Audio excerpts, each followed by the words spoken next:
I've just got to try and get the right tank. I think, yeah, this is it. It's one of these two. Just gonna head a little bit further up the hill.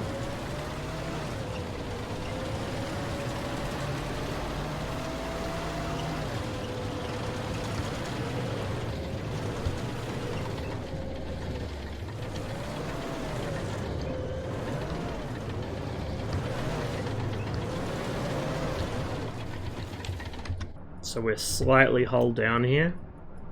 Slightly. Gonna go ahead and prelaze that so I have roughly the right range input. And now we wait.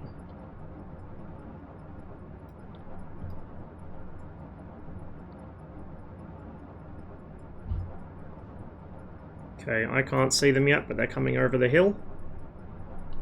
There we go.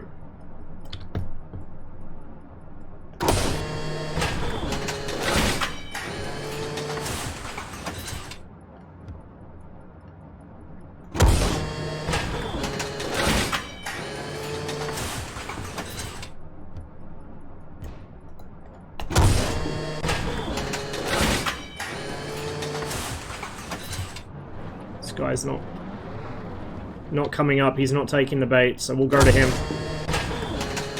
Wow, that fell short somehow. Oh shit, okay. It's concerning. See if we can get him through the other tank. Yes, we did! Oh man.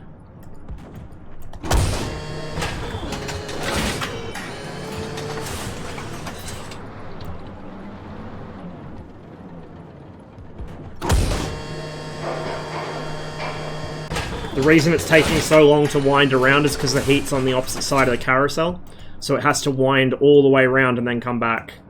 I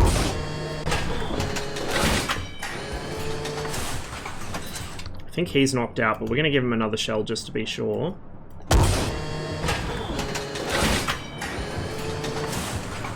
And as I start moving, if you watch the range wheel up top, it starts automatically winding down. That's Delta D, which is the automatic range compensation system.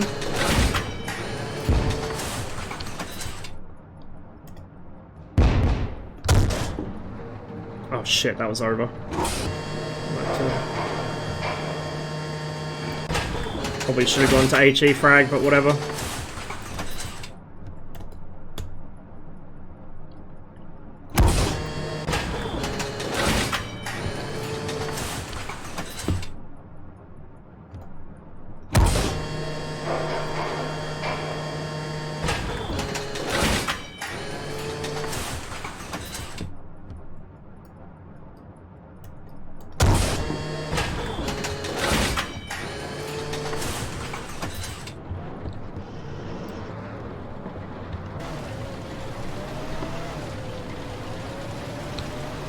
Yes, it is, Josh. It is.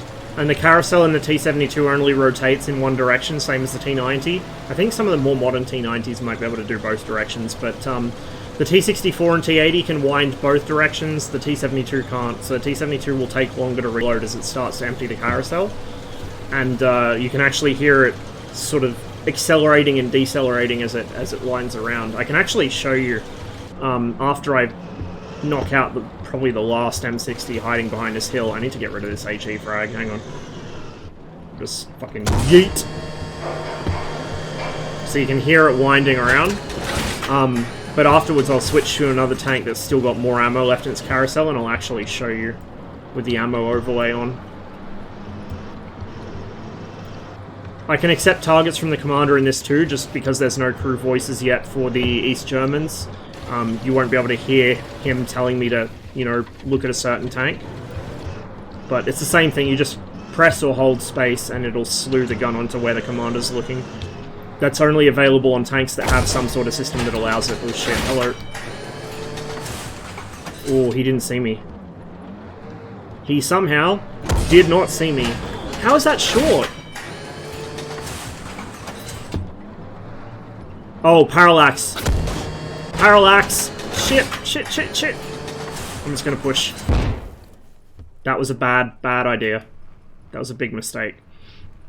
So, lesson for you guys. You may notice that the gunner's primary sight, which is that thing above the smoke grenade launchers, is high and to the left of the gun. I was aiming at with the reticle at the point I wanted the shell to go. I should have been aiming low and to the right of where I wanted the shell to go. Or sorry, high and to the left of where I wanted. Yeah, high and left of where I wanted it to go. My bad.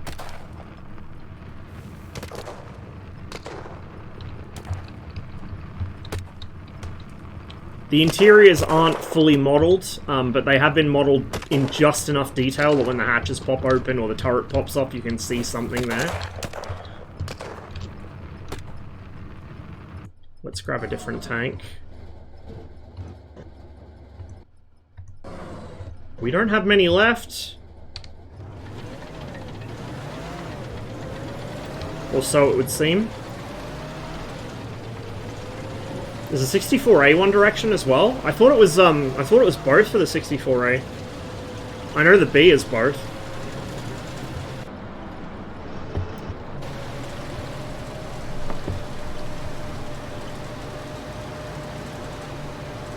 You can see we got convoy lights as well that also match the tank's tactical number, and we can turn them off.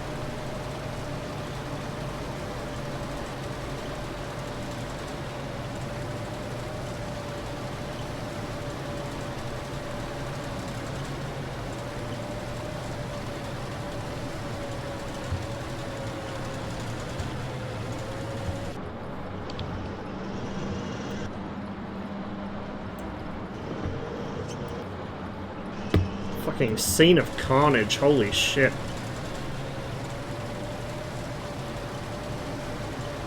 I can also, should I want to maneuver around trees or something, not that the gun barrels have collision yet because it's a bit of a physics issue in games. You know, you don't want to have the armor syndrome where the tank flips over because the gun barrel touched a tree. But say you want to lock the gun barrel in a particular direction, you just turn the stabilizer off. And then when you turn the stabilizer back on, oh shit, hello. Let's not be friends. Finally decide to push up on me.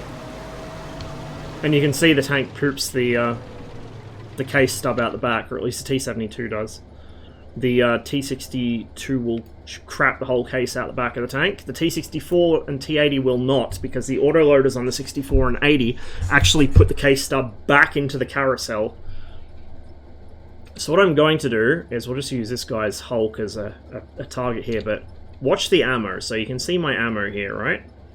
So I'm going to fire a sabot round and then select a heat round. So you can see it winding all the way around. It craps out the case stub. And then it just goes to the next shell. As long as you use the same type, it just goes sequentially to the next shell, but when you switch all the way back around, it goes all the way around the carousel again.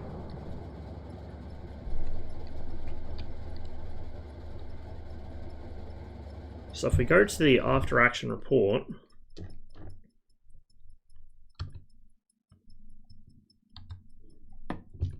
the AI began engaging before I did, so that was my first shot. It's a little more accurate than the AI, just slightly.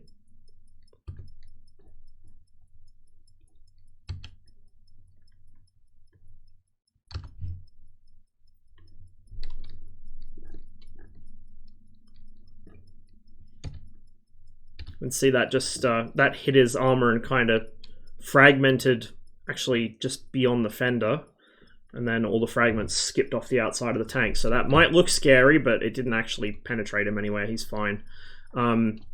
These yellow things. Yellow is fuel tanks. So you can see, or like orange, I should say, is fuel tanks. So you can see there's fuel tanks all on the side of the tank. That's actually a good thing because fuel acts as a kind of a liquid armor almost. It will slow down impacts. So that's the reason, for instance, why the T-55 has wet racks, which are just fuel tanks with ammunition kind of stored between. The fuel acts as a barrier to slow down anything coming into it.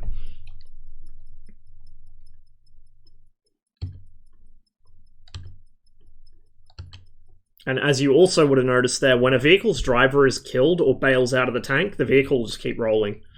You know, it won't magically stop. It will keep going wherever it was pointed last. Because the driver's either dead or got out without caring about whether he put the handbrake on or not.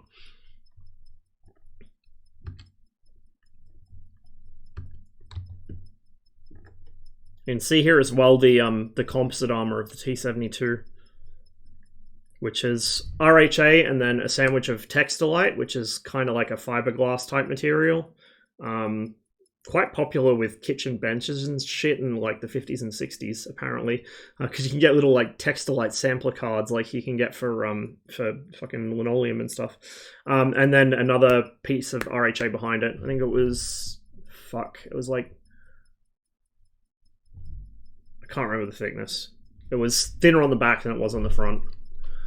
My brain's not working well enough to remember the actual thickness of it. I think the back plate was like 15 mil or something. The front plate was like 80. I think it was like 80, 15 on the back, and then the textilite was like 200 and something. And the turret, instead of textilite, has quartz, which is just sintered quartz. That's all it is, pretty much sand.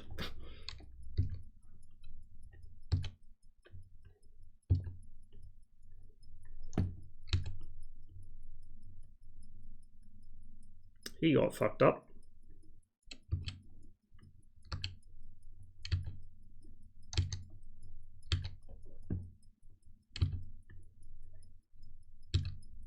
So as you can see, guys, it would not be very pleasant to be in a tank when it gets hit.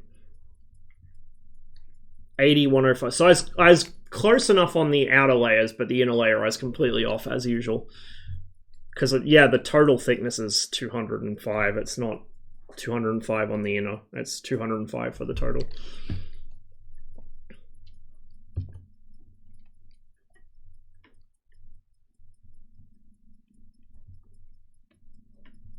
Yeah. Which you can actually see as well. So that was my HE frag round. That was the other HE frag that I wanted to get rid of. You can actually see, guys, you can actually see that round sent some fragments through the armor, so it actually spooled the inner surface of the armor and sent fragments across the floor. 3OF26 is really powerful. It's a 125mm HE shell. It's basically an artillery round. If you land a 3OF26 underneath an M60 on the ground beneath it, it will actually kill the tank. It doesn't happen very often, but I have seen it happen, and it's really impressive when it does.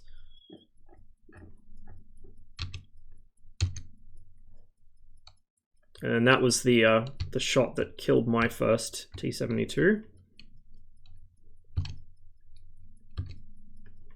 And that was the one that finished the mission, and the rest were just me showing the reload. Right, let's actually do this mission from the American perspective now. There's also slight randomization, so these missions aren't meant to be like final or anything. These are just here so that you can get into playing the game and experiencing what it's meant to be like now, rather than waiting for full-on, you know, campaign and everything to be done. So don't take these to be like the final intended product, but these are just a way to sample what the game has to offer in a quick, fun way that's reasonably accurate to what you'd expect to see for different scenarios. The ones with this dice icon have some degree of randomization applied to them, so that each time you play the mission, something will be different. It might be nighttime, it might be, you know, there might be twice as many tanks as normal, there might be tanks in different places, whatever. So that was Bumbling Baboons, and we'll play it from the blue side this time. We'll drive an M60.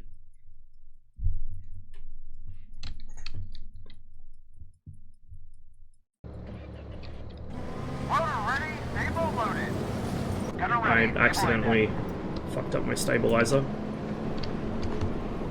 We'll just manually wind it out to 1300. I'll actually just go with the day sight this time. So usually I'd use the thermals to spot targets easier. It's a little clunky for me to switch between thermals and day sight because I've got to drive the tank at the same time. When I'm playing gunner only with a human driving, once multiplayer's in, I'll probably be switching between day and thermal much more. Because thermal's not great for identifying targets, and it will be even less great for it once it's realistically shitty. It's a little too good at the moment. The resolution's a bit too high, and the targets pop a little too much. We're gonna slowly crawl forwards here. Gunner, stable, tank! Identified! Relay! Target! Target! Re-engage! This ain't going so well. Target! Re-engage!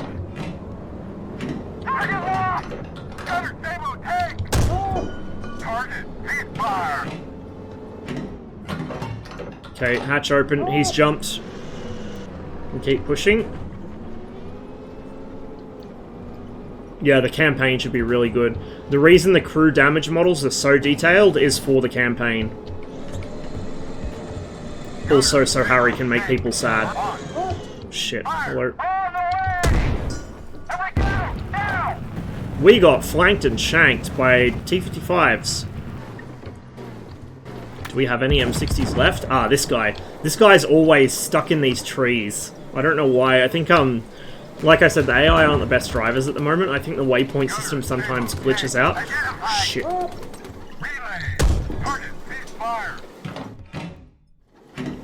Okay, he's burning.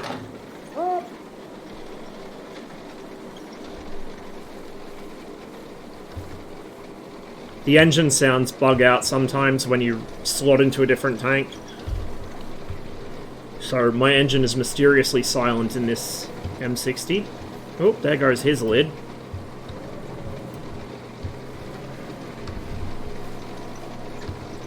Okay, we're going to keep pushing up, but I don't want to get too carried away with speed here, because again, going too fast is a great way to get flanked, like I just did.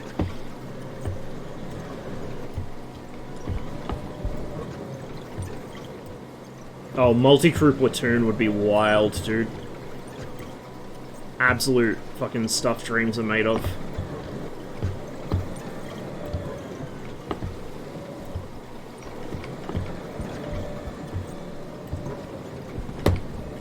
Okay, the T-55s are cooking off.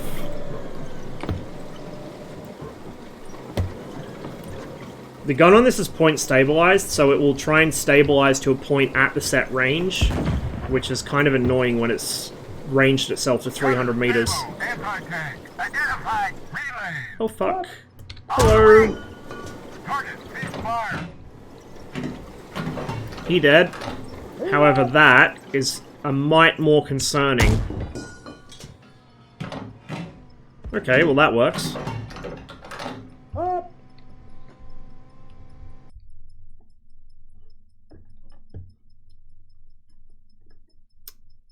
Welcome, Mirrorman. Yeah, it's this is probably the most excited I've been about a new game's development for a long time, and it's an indie game developed by like 7 guys in a shed. So it's looking real promising, real promising. So I used to play M1 Tank Platoon 2 when I was a kid, and I always loved playing it, but you know there was never really a good replacement for it after the wondrous age of Sims in the 90s ended. And this is it. This is the replacement. I think this is the game that will finally fill that aching hole in my cold, dead heart. Because War Thunder sure as fuck didn't.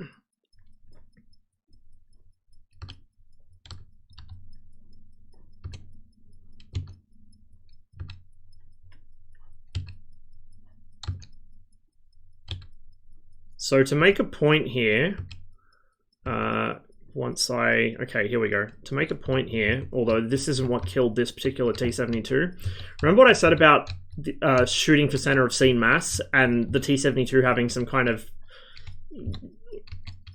It has problems if you get close enough to hit the center of scene mass accurately, because look, there's a great big hole in the armor in front of the driver, and there's a great big hole either side of the gun. It's got great armor on the side of the turret, which goes, you know, it wraps almost halfway around the turret. It's got great hull armor, but as soon as you hit anywhere near the center of mass around the gun, the tank's dead. So it's an interesting design decision. To make the T-72 so small and so hard to hit, they had to just, you know, make compromises in armor. Like, the reason there's that cutout around the driver is he physically can't fit there if they don't have that cutout. So that's weakening the armor so the driver can fit in that position and the tank can be shrunk down vertically and lengthwise. Likewise, to fit a gun this big and a tank this small, you need a pretty beefy trunnion assembly, and that's why there's a gap in the turret armor. So it's an interesting trade-off. It's tank design, any sort of engineering really, is all about trade-offs that you have to make in order to achieve your objective. And if the objective is a small, hard-to-hit, hard-to-see tank like the T-72, sometimes that means sacrificing protection. The other issue with the T-72 is because it's such a tiny little tank by comparison to something like an M60, if a shell enters this tank anywhere, if you penetrate the fighting compartment, it's pretty much going to brew up. It's very rare that it gets penetrated through the fighting compartment and either it doesn't kill the crew or it doesn't cook the tank. Very rare. Like, you have to get stupid lucky. Whereas the M60, generally it's still going to do damage. Like, by adding more spalling, they finally cured the War Thunder pincushion syndrome, where you can just poke holes in a tank and it does nothing. You know, the American tanks in War Thunder are like a fucking mobile singularity because you're just firing shells into the center of mass and nothing happens because there's nothing there. Well, here, say I got a round in behind that ammo rack in the hull, the spalling would hit the ammo and cook the tank. Or, you know, a piece might go up through the fucking loader's arse and disable him. There's still stuff to hit, but it's less likely to catastrophically kill the tank. You know, you might have a round that goes through the driver and then through everyone's legs, but doesn't actually hit ammo. Whereas a T-72, a round goes into that fighting compartment, that tank is probably going to explode.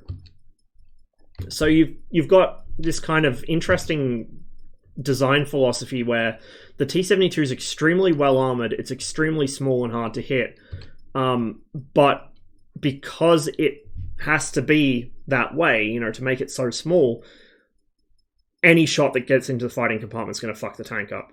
So you're trading off the ability to actually, like, shrug off hits and tank incoming rounds with a very big but. You know, you can shrug off those rounds, but if one of them happens to make it through, you're fucked. As opposed to, you know, you might not be able to shrug off rounds, but if one makes it through, it's not quite as big a deal. It's interesting to me the way that kind of pans out.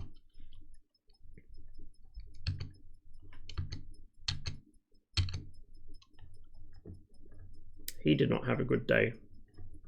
And that last round was, yeah, I thought it was a heat round. So I must have had a heat round up the spout from engaging the ATGM. The loader will automatically... it's an option you can turn off if you don't like it, but I have it turned on because it's pretty realistic. The loader will automatically select the appropriate round for the target. So if you see an ATGM, he will automatically load heat next. Ram, thanks for the follow. I hope you're enjoying the show. So yeah, that was a lucky heat round, and you notice where it entered, right next to the gun. If that had been a little bit off to the left, it would have landed in the composite armor, and it probably wouldn't have penetrated the turret.